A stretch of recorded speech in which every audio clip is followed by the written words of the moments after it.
Cila është ajo masakra që juve u ka bërë përshtypje që ndoshta atë dytë jeni emocionuar aq shumë sa që ndoshta nuk keni shkruar?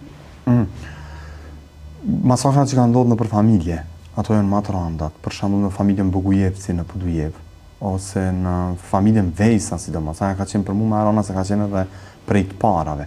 Kudo ku ka pas në familjen Shabani në Llashtic, familjen Bala në Pej, domethënë kudo ku ka pas masakra që janë kryer nëpër familje, që janë kryer kryesisht ndaj fëmijëve, ndaj grave, ndaj pleqve, ato kanë qenë më të rëndat dhe më kanë prek më shumti.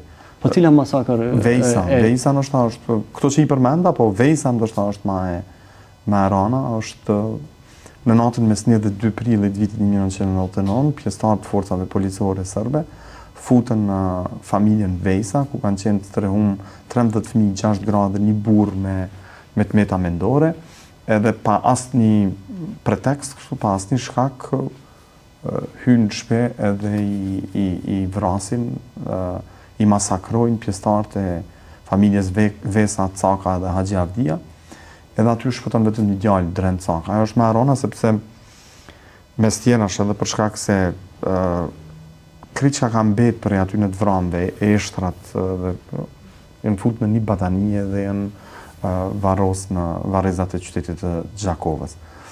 Kjo ka qenë më e rënda edhe për shkak të dëshmisë që i mbijetumi vetëm i kësaj masakre Dren Caka, që është një prej dëshmive më kredibile sipas Tribunalit Penal Ndërkombëtar me sedi në Hag. Ai ka pas një dëshmi me shumë detaje, edhe ka dhënë shumë intervista, edhe ka qenë masakër, domethënë e tmerrshme, fort e tmerrshme. Ata që e kanë kryer bile kanë qenë pjesëtar që dikur janë udhëhequr edhe prej Legjas, personi që ka marrë pjesë në vrasjen e ish-kryeministit të Serbisë Zoran Xhinxhić. Kjo është, po edhe masakra në familjen Berisha në Suharek, po ashtu është shumë e rëndë. Familjen Bala në Pej është po ashtu shumë e rëndë. Përveç vrasjeve të fëmijëve, të grave, aty ka edhe përdhunime. Dorën zemër në një pjesë të konsiderueshme të këtyre masakrave ka pas edhe përdhunime të grave, të femrave shqiptare prej pjesëtarëve të forcave policore e ushtarake serbe.